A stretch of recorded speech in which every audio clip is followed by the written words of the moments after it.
ಇತ್ತೀಚಿನ ದಿನಗಳಲ್ಲಿ ಭೂಮಿ ತಿರುಗೋದು ವೇಗ ಅಂತ ಅನಿಸ್ತಿದ್ಯಾ? ನಿಮ್ಗೆ ದಿನಗಳು ಬೇಗ ಬೇಗ ಕಳೀತಿದಾವೆ ಅಂತ ಅನಿಸ್ತಿದ್ಯಾ? ಹೌದು.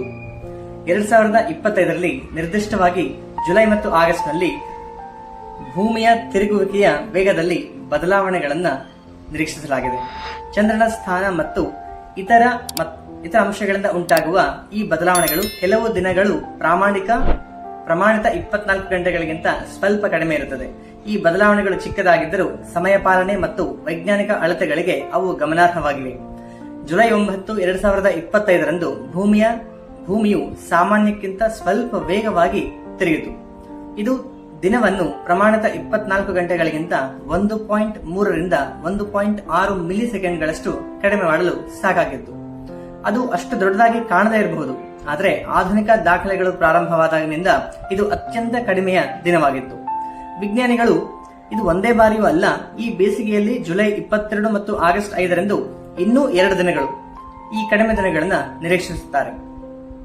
ಬಹುಶಃ ಇದಕ್ಕೆ ಭಾಗಶಃ ಚಂದ್ರನೇ ಕಾರಣ ಆಗಿರಬಹುದು.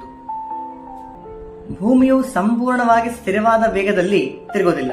ನಾವು ಒಂದು ದಿನವನ್ನ 24 ಗಂಟೆಗಳೆಂದು ವ್ಯಾಖ್ಯಾನಿಸುತ್ತೇವೆ, ಆದರೆ ಆಂತರಿಕ ಮತ್ತು ಬಾಹ್ಯ ಶಕ್ತಿಗಳೆರಡರ ಕಾರಣದಿಂದಾಗಿ ಒಂದು ದಿನದ ಉದ್ದವು ಒಂದು ದಿನದಿಂದ ಇನ್ನೊಂದು ದಿನಕ್ಕೆ ಸ್ವಲ್ಪ ಅದಲು ಬದಲಾಗುತ್ತೆ. ದೀರ್ಘ ಕಾಲಮಾನಗಳಲ್ಲಿ ಭೂಮಿಯ ತಿರುಗುವಿಕೆಯ ಕ್ರಮೇಣ ನಿಧಾನವಾಗುತ್ತದೆ.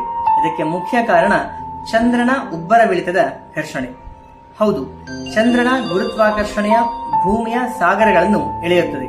ಇದು ಬ್ರೇಕ್ನಂತೆ ಕಾರ್ಯನಿರ್ವಹಿಸುವ ಉಬ್ಬರವಿಳಿತದ ಉಬ್ಬುಗಳನ್ನು ಸೃಷ್ಟಿಸುತ್ತದೆ. ಇದು ಪ್ರತಿ ಶತಮಾನಕ್ಕೂ ಒಂದು ದಿನದ ಉದ್ದಕ್ಕೆ ಸುಮಾರು 2 ಮಿಲಿ ಸೆಕೆಂಡ್ಗಳನ್ನು ಸೇರಿಸುತ್ತದೆ.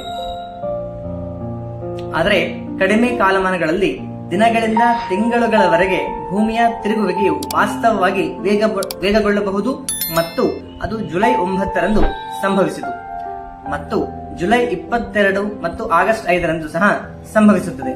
ಸೊ ನೀವು ತಪ್ಪದೇ ಆ ಒಂದು ವಿಚಾರವನ್ನ ಗಮನಿಸಬೇಕಾಗಿ ತಮ್ಮಲ್ಲಿ ವಿನಂತಿ. ಧನ್ಯವಾದಗಳು.